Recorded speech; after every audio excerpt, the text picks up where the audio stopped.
हर वक्त कड़क न्यूज आपके साथ।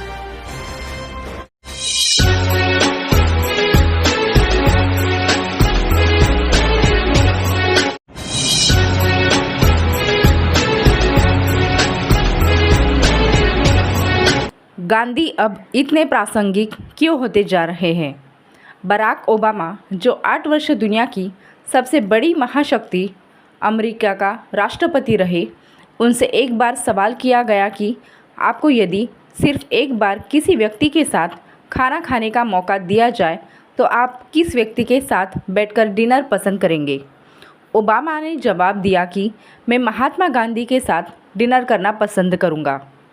ओबामा यह का उत्तर हम भारतीयों को हैरान कर सकता है कि आखिर दुनिया के सबसे ताकतवर देश का राष्ट्रपति, जिससे सब डरते हैं, जिसके हाथ में परमाणु बम का बटन है, जो सर्वशक्तिमान है, वह शख्स एक ऐसे शख्स के साथ क्यों डिनर करना चाहता है जो राष्ट्रपति नहीं है, जिसके पास परमाणु बम का बटन नहीं है, जिसके पास कोई ताकत नहीं है, जो किसी को बर्बाद नहीं कर सकता, जो किसी पर रौब नहीं गाड़ सकता। प्रश्न उठता है कि इस बूढ़े में आखिर ऐसा क्या ग्लैमर है कि 150 साल बाद भी दुनिया भर में जिसकी मूर्तियाँ लगी हैं, जिसके नाम पर दुनिया भर के शहरों में कोई चौराहा या कोई सड़क मौजूद है, और दुनिया के तकरीबन 150 देशों में अपने अपने डाक टिकट पर इस बूढ़े आदमी को सजा कर रखा है। आखिर क्या बात है इस आदमी में? क्या कशिश या खिंचाव है इस आदमी में, जो पूरी दुनिया इस साधारण से आदमी को फिर से खोजने में लगी है? भारत में कुछ सालों से जब हिंसा ने जोर पकड़ा है, ऐसे समय में गांधी को पढ़ने और खोजने वालों की संख्या बहुत अधिक बढ़ी है।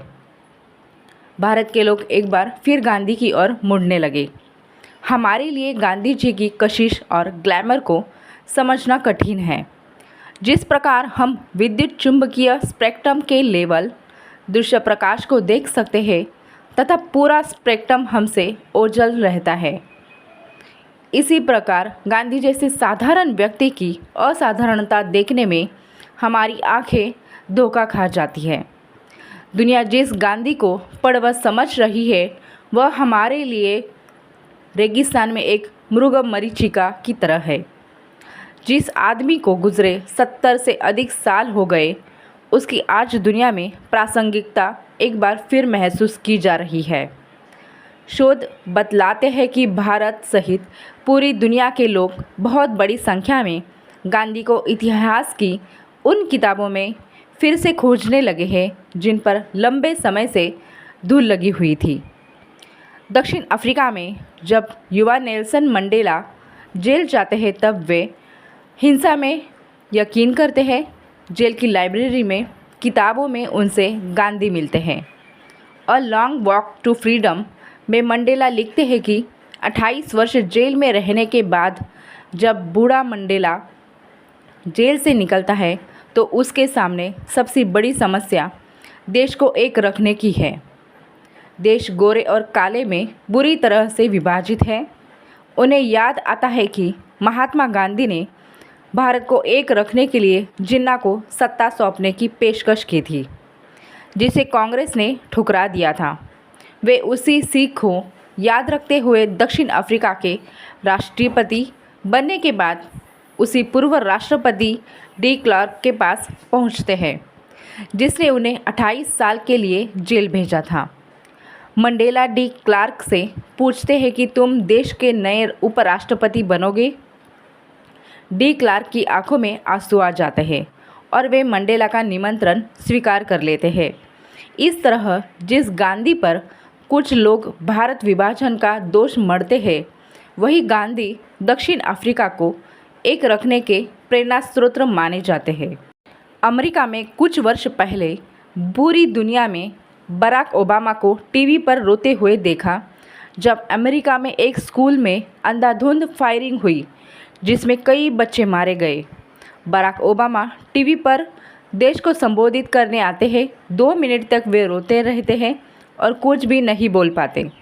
वे अपनी जीवनी में लिखते हैं कि मुझे उस दुखद घड़ी में महात्मा गांधी याद आते हैं, जो मुझसे पूछते हैं कि भौतिकतावाद की अंधाधुंध दौड़ में क्या बना दिया तुमने अपने मुल्क को। और उस दिन पहली बार मुझे एहसास हुआ कि मैं दुनिया की एक महाशक्ति का राष्ट्रपति होकर भी देश की सामाजिक सच्चाई के सामने खड़ा होकर एक आम आदमी की तरह रोकर बस यही कह पा रहा हूँ कि हम क्या बन गए इस अंधी दौड़ में, जहाँ पर महीने 2 महीने में अमेरिका की सड़कों पर ये हिंसा होती है।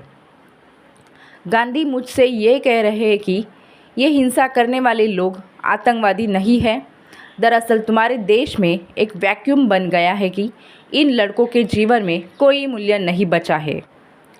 यह जो बार बार कहा जाता है कि भारतीय समाज पश्चिम के कारण असंवेदनशील हो गया है, ये ठीक नहीं है। पश्चिम को इतना खराब बताकर हम एक आसान तरीका खोज लेते हैं। पश्चिम का समाज हमारे समाज से कहीं ज़्यादा संवेदनशील है। जिस अमेरिकी पायलट ने हिरोशिमा पर बम गिराया था, उस पायलट ने बम गिराने के बाद आत्महत्या कर ली थी। उस पायलट ने बम गिराने के पश्चात हवाई जहाज़ की खिड़की से जो देखा कि जिस बम को मैंने गिराया है उसने हज़ारों लाखों निरपराध बच्चों, बूढ़ों और गर्भवती महिलाओं को मार डाला। उनकी चीख उसके कानों में गूंजती रही। उस अपराध बोध ने उसे जीने नहीं दिया। हम अपने इर्द गिर्द ऐसे संवेदनशील लोगों को देखते हैं जिन्होंने नरसंहार में भाग लिया, उसकी अध्यक्षता की। वे हमारे बीच आसानी से जीवन जी रहे हैं और उन्हें अपने किए पर कोई अफसोस तक नहीं है।